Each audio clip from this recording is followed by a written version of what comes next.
Have you ever wanted a hyper-edgy, fast-paced corporatism simulator set in a dystopian cyberpunk future where you eliminate unfathomable numbers of people through sleek, deeply satisfying first-person shooter combat? Because that game exists, and you probably can't play it. Not digitally, not legally, not on anything that still matters. Unless you own a dead console and a physical disc, this game might as well not exist at all. This is Syndicate. Released in 2012, Syndicate is a cyberpunk first-person shooter developed by Starbreeze Studios and published by EA Games. And technically, it's the third game in a series, though it barely resembles what came before. The original Syndicate games from the 1990s were slow, isometric, and methodical. They were about planning routes, managing squads, and stealth infiltration. Deliberate control over the world. This one trades strategy for momentum. It's fast, it's violent, it's a dopamine-fueled bullet storm.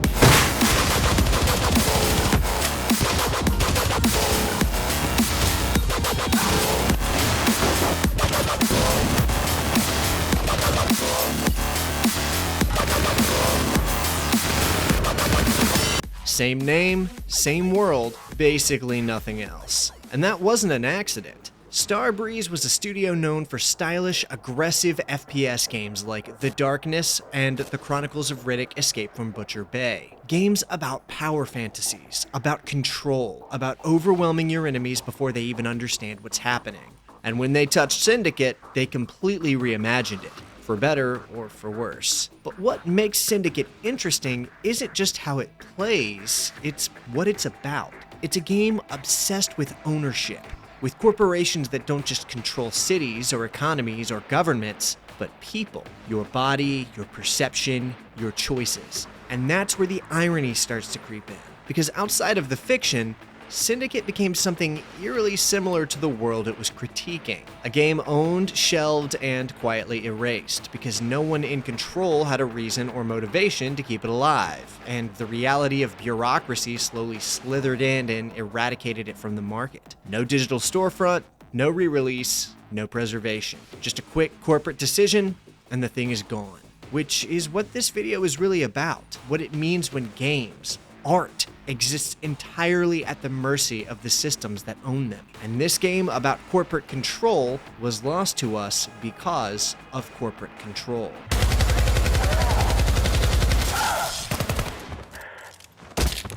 If I'm being honest, I genuinely think it should upset you that there's such a high-quality cyberpunk shooter out there with better hacking combat than most games released today that runs well, was reviewed well, and you can't buy it anywhere. Unless you own a decade-and-a-half-old console along with a physical disc, don't even dream about trying to play this game. It was developed and released only for the PC, PS3, and Xbox 360, and when I first decided I wanted to play it, I was really hoping to show footage of the PC release, but I ended up going with the console versions. Kind of, since finding and getting the PC version running is unfortunately an enormous challenge. See, Syndicate is a very difficult game to play. I don't mean it's hard or challenging, I mean it's literally difficult to gain access to it. As of writing this, Syndicate isn't for sale digitally on any major online store. Despite being an EA game, it's not available on Origin, nor is it for sale on Steam or GOG or literally anywhere else of relative credibility. It actually was up for sale on Origin for nearly a decade before it was quietly taken down with little notice from the average consumer. Those who already owned a copy of the game are still good to go. They can boot it up whenever they want, but those interested in the game now are out of luck when it comes to a legitimate online purchase method. Normally, when I whine about wanting a PC port of a game, I'm aware that it's unlikely due to the heavy amount of work that would be required to make it happen. With this one though, it already has a PC port, but for some reason, it's just not available for sale anymore. If I had to wager a guess, I'd say it was probably taken down due to a licensing issue with music. Maybe even that Skrillex song they had him do for the theme. You know the one.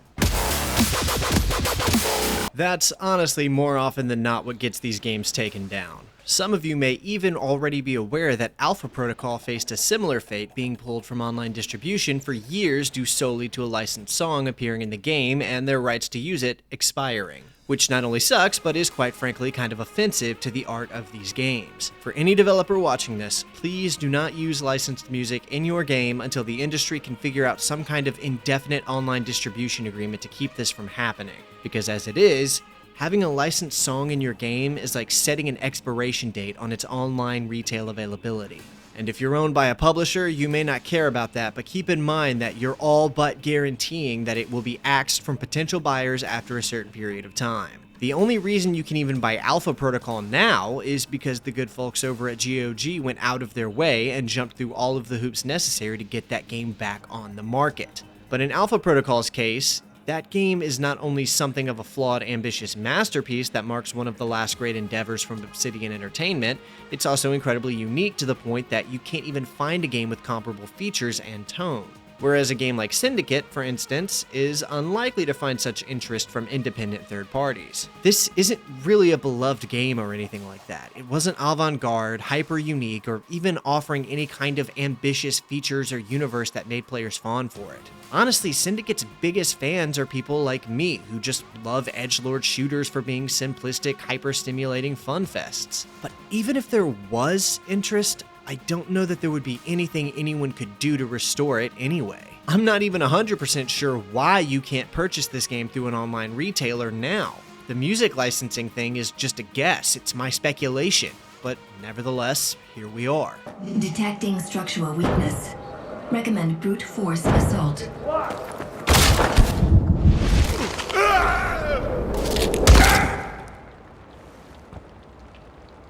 As of writing this, a proper PC port of Starbreeze's Syndicate does 100% exist though, and it's just sitting there somewhere waiting to be relisted. Fully playable, at least somewhat optimized, I have to assume, although I've never played it, and most importantly, mod compatible, which is super important so I can remove all of this damn bloom. More on that later. As if that wasn't bad enough, it's not even available on the Xbox Store for purchase despite being compatible with modern Xbox hardware via backwards compatibility. I want you guys to play this game, but it's not really available anywhere unless you seek out an aftermarket physical 360 or PS3 copy somewhere, which thankfully are still pretty affordable, going for around $25 as of writing this. I'm sure that's not an issue for anyone who already has a PS3 or a 360 laying around, but for anyone wanting to play this that doesn't have access to one of those consoles, you'd have to go out and secure one along with a copy of the game just to even try it. As for alternatives, I already know what you're thinking, and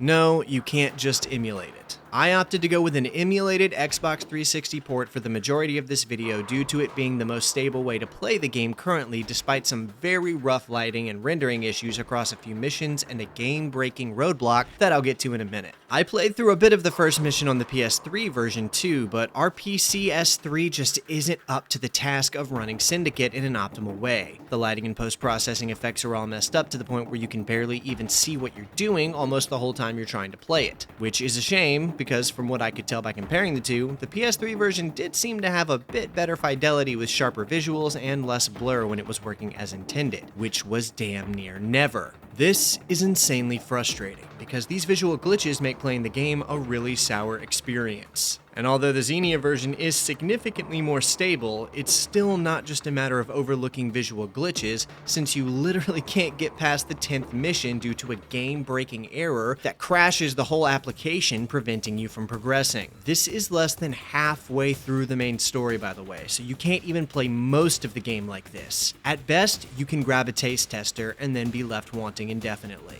And like I said, it's all just so frustrating because I just want to play the game and I can't even buy the thing right now. I feel like EA is leaving money on the table. And even if it is a small margin, Business 101 is not to deny the customer a chance to give you money. Just remove the damn licensed tracks from the build and relist it if you're never going to renew the rights. It can't be that hard to have a small studio just go in, replace the licensed tracks with some of the game's generic combat music, and then re-release it. That would suck, yes, because the licensed tracks made up half of the game's personality, but if EA would never greenlight paying out to renew the music rights, then this option would at least allow the game to be playable, and people could just mod the original tracks back in on their own time. Say what you will about the first two games, but at least you can still purchase and play them through GOG. Trying to play this one will likely lead to many entering the seedy underbellies of the online cultural zeitgeist beyond the reach of megacorporations and into the black market of video game distribution. That's right. I even took to the digital high seas in pursuit of a way to play this game, but the number of alcoves offering up this precious treasure are next to none, and the only one I was even able to effectively download was riddled with multiple Trojans, which, after removing them, made the game unplayable. So no, you can't buy it, and you can't even pirate it. Which is, again, a shame, because being upfront, this is a game worth buying. Syndicate was built using Starbreeze's in-house engine seen previously in games like The Darkness, released in 2007, which coincidentally is when development on Syndicate began. Yeah, believe it or not, this game had a 4+ year development cycle, which is kind of insane given the product we actually got. Look, I like this game, but if someone went into it expecting the product of a proper 4-year dev cycle, I can see why they'd be confused, disappointed, or at least a little upset. It's an 8-hour-long, being generous, FPS game with just enough unique mechanics to place it a notch above generic. Easily what we'd come to expect from a 2-year dev cycle, but 4? What the hell happened here? Well, I actually had to know because it just didn't make sense. And after looking into it, it turns out that the vast majority of those 4 years were spent spinning wheels and going in circles. Time was passing, yes, but development on this title was anything but steady. And what may come as a shock to many of you, the cause of this was indeed meddling suits from EA Games.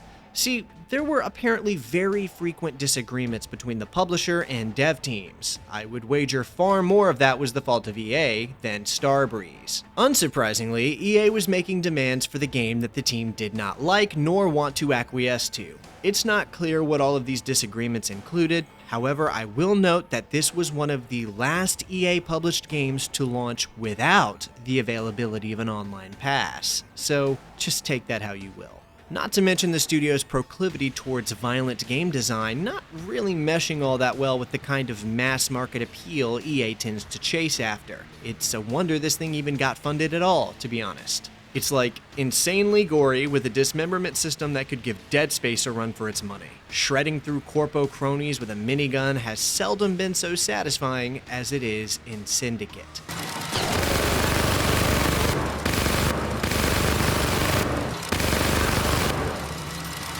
It was just too dark for its own packaging. Having hyper-violent combat and visceral gore systems in a horror game like Dead Space was one thing, but putting it in an otherwise potentially more marketable game like Syndicate was doing very little for its potential mass market appeal. But make no mistake, it's not like the devs were phoning it in or trying to sabotage the project or anything. They legitimately just wanted it to be dark.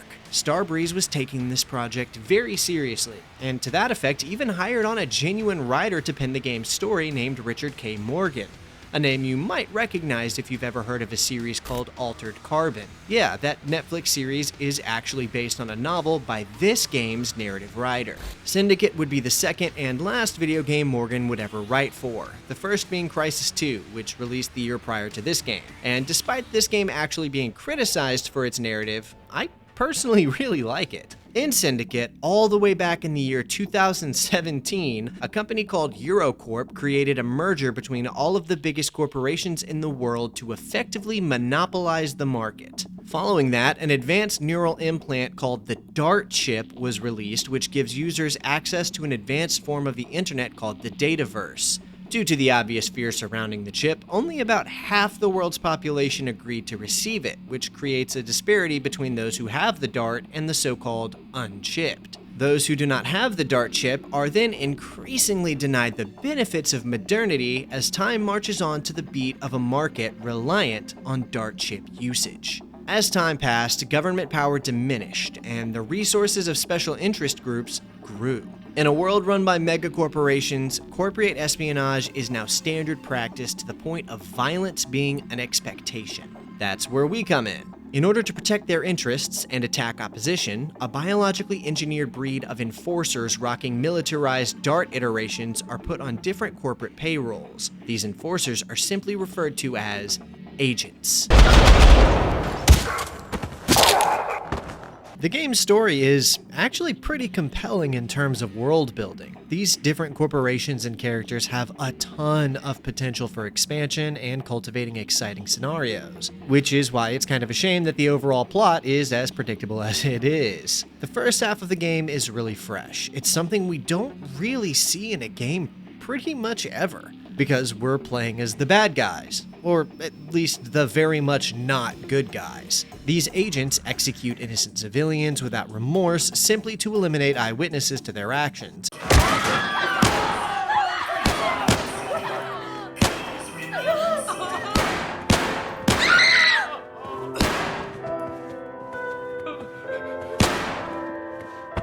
And do extreme acts of violence in the interest of a better bottom line for a mega corporation. This is downright awful, but I kind of love it. It's super unique and feels like tasting fresh oxygen for the first time after years of playing as plucky, quirky, individualistic underdog heroes. Don't get me wrong, there's certainly a place for those stories, and a lot of my absolute favorite films and games follow that exact formula, but damn, am I so tired of it. And for a brief time, I actually got to experience something so wildly different and unashamedly devoid of moral grandstanding. One of the first things the game tells you is basically to throw out your morality and accept that you're not playing as a good person.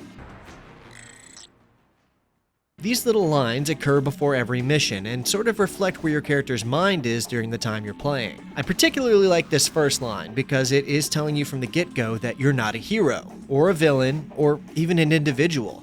You're a weapon, to be used for the benefit of Eurocorp, the company you work for. See, Syndicate takes place in a future where the idea of government has quietly collapsed. Nation-states don't fall in explosions, they're simply made obsolete. In their place are corporations called syndicates, entities that provide housing, healthcare, employment, and even entertainment in exchange for total dependence. People don't vote anymore, they subscribe. I'm sure that doesn't sound familiar at all, huh? Those with neural chips live smarter, faster, cleaner lives. Those without are left behind, functionally invisible. We play as a character named Miles Kilo, an enforcer for Eurocorp, one of the largest syndicates on the planet. Miles is efficient, silent, and surgically precise, which also means he's absent of personality or voice. His DART implant allows him to slow time, hijack enemy perception, and even overwrite human beings like faulty software. From the start, the game presents this power as routine. As for Miles, it did used to be far more common for FPS games to have silent protagonists, but by the time this game released, that trend had all but died out. Although I appreciate that the game tried to maintain this classic trend, and I certainly don't usually love when my main characters won't shut up, this decision kind of baffles me. The games that Starbreeze is best known for are all lauded for the charm and personality of their main characters in Jackie Estacado and Riddick. So, not only is this a change of pace for Starbreeze, it makes any connection we may have had to him and his story feel meaningless, which matters since part of the plot hinges on the player caring about him. Early on, Miles is sent to retrieve a scientist named Lily Droll, played by Rosario Dawson, and is the architect behind the very technology that lives inside our skull. What begins as a standard corporate extraction quickly turns into something far messier. Lily isn't loyal to any syndicate, she's selling pieces of the future to whoever can afford them, and in doing so, she exposes the truth the game keeps circling. No one in this world is really in control of what they've built. This is what it looks like when something blows up in your face. The real turning point comes later, though, when Eurocorp reveals what Miles actually is. Selected and stolen as a child, his parents were murdered, his memories wiped, and his life engineered around one purpose: obedience. The implant did give him powers and abilities, but it also replaced his agency. Suddenly, the game's mechanics take on a different tone. Mind control suddenly goes from just something you've been doing to enemies to an invasive realization that it's what's been done to you the entire time. In the final act, Eurocorp turns inward, revealing its contingency plan, a kill switch capable of shutting down every implanted agent at once. Miles confronts his handler, Jack Denham, a man who genuinely believes this system is necessary, that order is worth any cost. And his voice performance by Brian Cox completely sells it the entire time. I made you, Kilo. I had you custom wired for a purpose, and I can pull your fucking plug like any other machine. When it's over, Eurocorp is destroyed, Lily survives, and Miles walks away, all without catharsis. There's no suggestion that the world will be better now, only different. The syndicates remain, the implants remain, and Miles, even freed, has no life to return to. His past was manufactured, his future is undefined. A story about control that never fully escapes it. A cyberpunk world where the real horror isn't the technology, but how quickly and quietly everyone just accepted it. I do like the plot here, if only for being something so different from the average revolution or rebellion plot lines that so often saturate the cyberpunk space. Syndicate dares to position you in the perspective of something far more cynical and unique, and I have to respect it for that. But overall, it's not something I think you'd find anyone writing home about. It's a serviceable story that does try to be worth experiencing, and that's enough for me.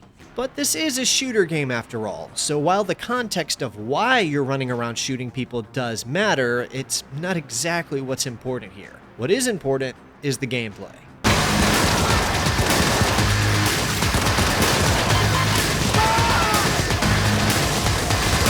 Most of this you've seen before, and so a lot of it probably looks fairly familiar, although I'd urge you to consider that although it does look like your standard fare FPS experience, it is also considerably more unique than your eyes may be giving it credit for. By the time Syndicate released in 2012, Starbreeze carried a very specific kind of reputation. This was a studio known for mechanical confidence. Games like The Chronicles of Riddick and The Darkness weren't just your average shooter, they were tactile experiences defined by how their worlds felt in your hands. There was an expectation that even when they worked inside of established genres, Starbreeze would bring a certain physicality to the moment-to-moment gameplay. Syndicate very much fits into that lineage. Not revolutionary, not redefining the FPS, but unmistakably crafted by a team that understood the importance of weight, impact, and player sensation. The gunplay itself sits in an interesting middle ground. I don't think it ever quite reaches the precision or responsiveness of the best shooters of its era, but it compensates with sheer punch. Weapons hit hard, enemies react visibly, and there's a consistent sense that every trigger pull carries consequence. It's all about momentum. Firefights feel like bursts of controlled chaos rather than carefully staged duels. We're encouraged to sprint, slide, and chain together sleek melee execution moves in between the chaotic firefights that often overtake your screen. But it's also very clunky. The aiming doesn't feel as snappy as it could, and the benefits of the weightiness of feeling like you're controlling a real body that you can physically see come at the cost of the speedy and slick movement that many other FPS games were boasting at the time. The result is shooting that may lack refinement, but rarely lacks impact. Where Syndicate truly distinguishes itself, though, is in its hacking systems. Rather than functioning as a passive gimmick, hacking becomes an active combat language. Instead of just shooting enemies, you're dismantling them psychologically, forcing weapons to jam, turning soldiers against each other, or pushing them into catastrophic overload.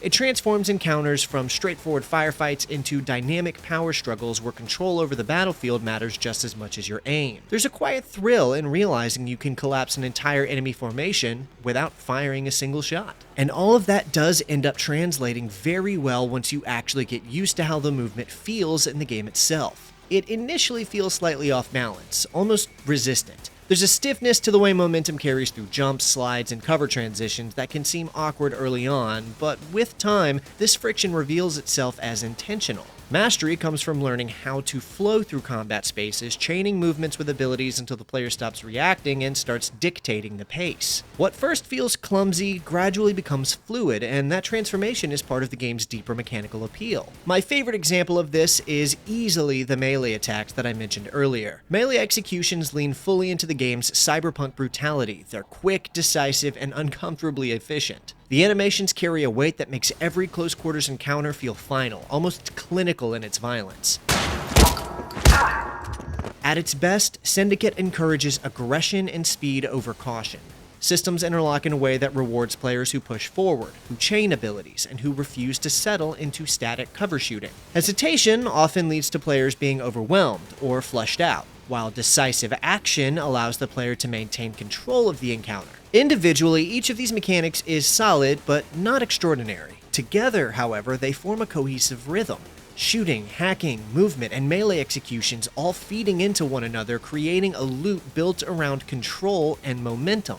Procedurally overtaking and controlling every encounter you face with the cold mechanical aptitude of a living weapon. When everything clicks, Syndicate stops feeling like a collection of systems and starts feeling like a single, unified experience. One where the player isn't just surviving firefights, but orchestrating them. The main takeaway I'd like you to walk away with here is that this game is awesome. It's not perfect, I'd even call it compromised and flawed, lacking in almost as many ways as it is outstanding.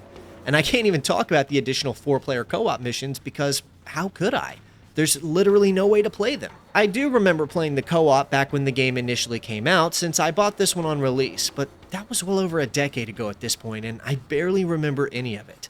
And there's more than a few problems still weighing the game down other than that, such as some questionable level design choices, and the most obnoxious bloom and motion blur that I've ever seen, to the point where I want the PC version back just so people can mod it out of the game. And usually, I love bloom and lens flares. I've used reshade to put them into games where they aren't there just because I think it looks stylish and fun.